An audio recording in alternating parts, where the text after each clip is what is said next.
Selamat pagi bagi kita semua. Salam damai sejahtera di dalam Yesus Kristus Tuhan kita.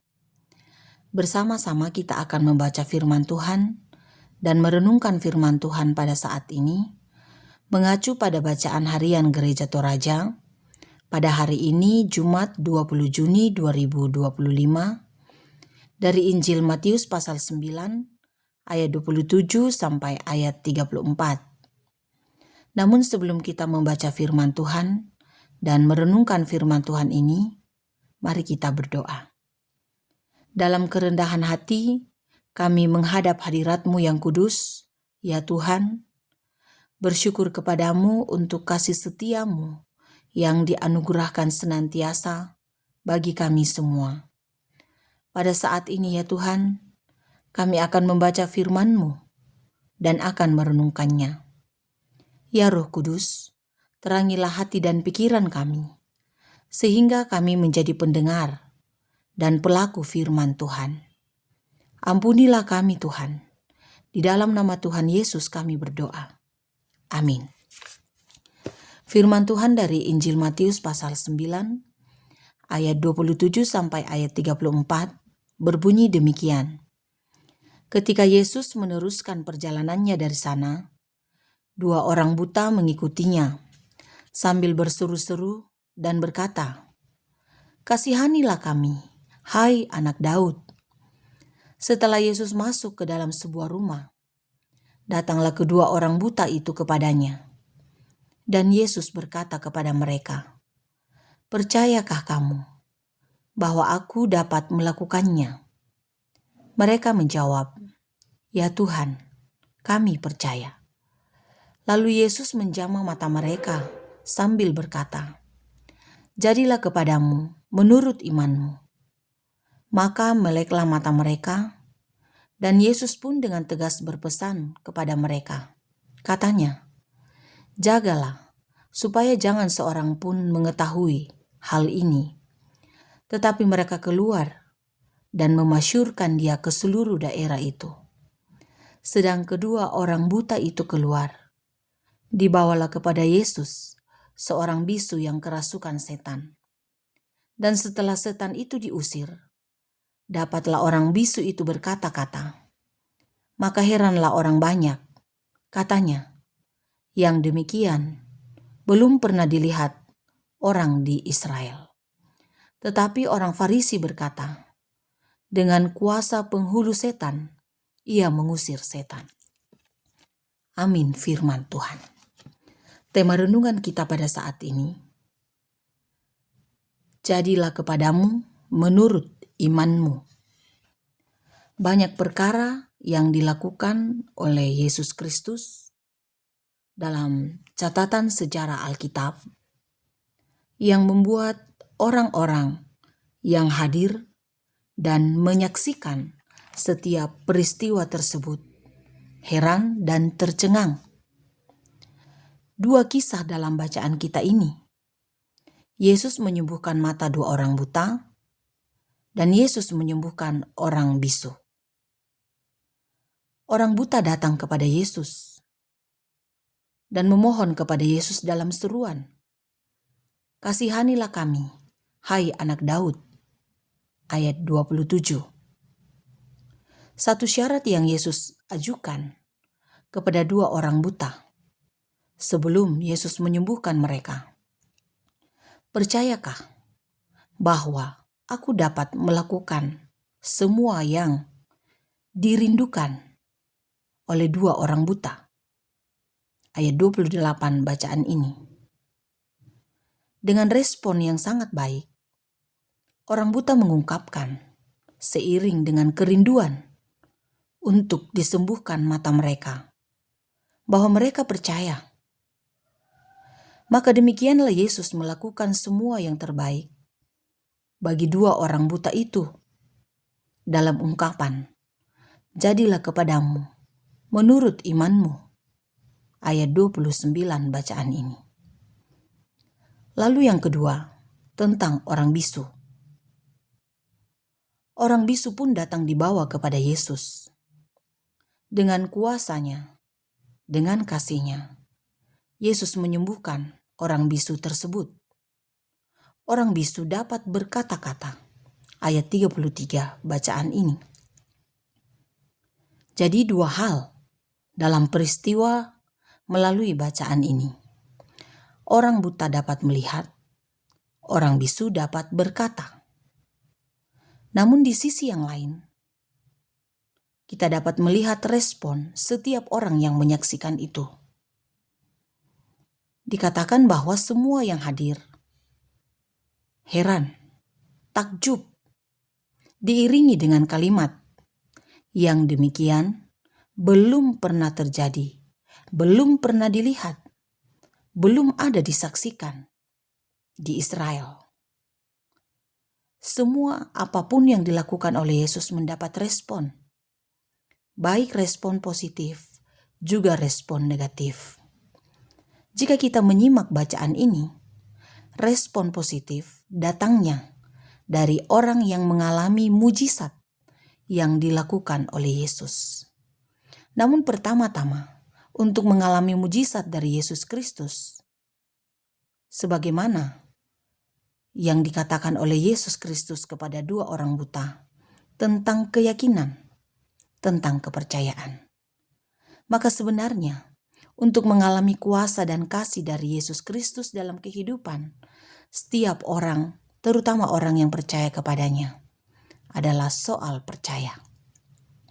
Seberapa setiap orang yakin akan kuasa dan kasih-Nya. Maka demikianlah Yesus mengatakan kepada orang-orang buta itu, jadilah kepadamu menurut imanmu.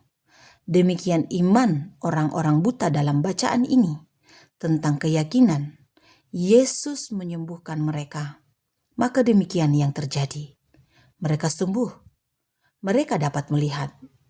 Mereka boleh mengakhiri kebutaan yang dialami.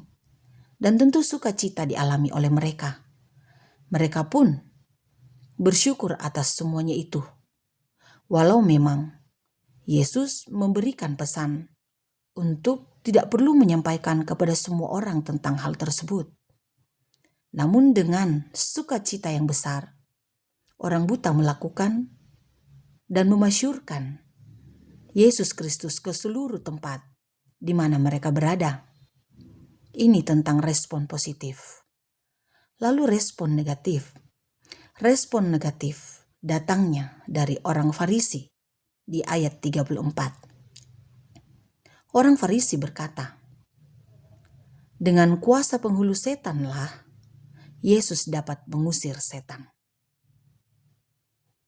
Orang Farisi memberi respon negatif karena memang dari awal mereka tidak menerima Yesus Kristus. Bahwa apapun yang dilakukan oleh Yesus Kristus, dengan hati mereka, dengan hidup mereka, dengan body language mereka, mereka tidak akan pernah menerima kehadiran Yesus Kristus dan tidak akan percaya. Dan karena ketidakpercayaan itu, mereka selalu berespon negatif terhadap apapun yang dilakukan oleh Yesus Kristus. Ini tentang penerimaan ya. Ini tentang seberapa besar kita percaya dan menerima Yesus Kristus dalam kehidupan kita. Maka untuk mendapatkan dan memberikan apresiasi yang positif terhadap Yesus Kristus, memang pertama-tama, apakah kita percaya kepadanya? Apakah menerima Dia? Apakah mengakui Dia sebagai juru selamat dalam hidup ini? Walau memang benar, nanti setelah kita mengalami mujizatnya, atau nanti setelah mengalami pergumulan, mengalami kesakitan, baru kemudian datang kepadanya. Walaupun memang tidaklah semua orang mengalami ini. Ada begitu banyak orang, tanpa pergumulan pun selalu percaya kepada Yesus, membawa segenap hidup kepada Yesus.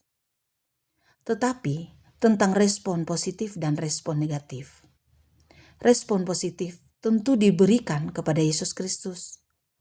Pertama-tama ketika mengalami kuasa dan kasih-Nya. Kuasa dan kasih-Nya jelas sekali dalam keselamatan yang dianugerahkan kepada semua orang, walaupun semua orang tidak bisa menerima itu karena tidak meyakininya, tidak percaya kepadanya. Maka demikianlah respon negatif muncul dari orang-orang Farisi dan semua orang yang tidak mau menerima Yesus Kristus sebagai Tuhan dan Juru Selamatnya. Pasti selalu memberi respon yang negatif. Pasti selalu memberikan apresiasi yang tidak baik. Bahkan melakukan hal-hal di luar nalar yang mungkin mengancam hidup orang lain. Namun demikianlah, karena iman, kita dapat diselamatkan. Karena iman, mesti terus berdoa dalam seluruh kehidupan ini, bagi seluruh dunia ini, sekiranya lawatan kasih dan mujizat dari Yesus Kristus dinyatakan bagi semua orang. Dan biarlah semua orang sungguh-sungguh datang kepadanya, dapat mengakuinya bahwa Yesus Kristus itulah Tuhan dan Juru Selamat. Maka tentang semua ini berkaitan dengan iman. Sebagaimana kesaksian Ibrani pasal 11 ayat 1. Iman adalah dasar dari segala sesuatu yang kita harapkan dan bukti dari segala sesuatu yang tidak kita lihat. Maka demikianlah iman kepada Yesus Kristus. Kita perlu menyatakan segala sesuatu kepadanya untuk apapun yang kita harapkan.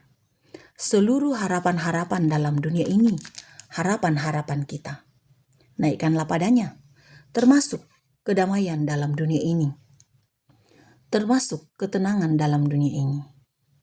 Bahwa hanya Yesuslah yang mampu melakukan semuanya itu.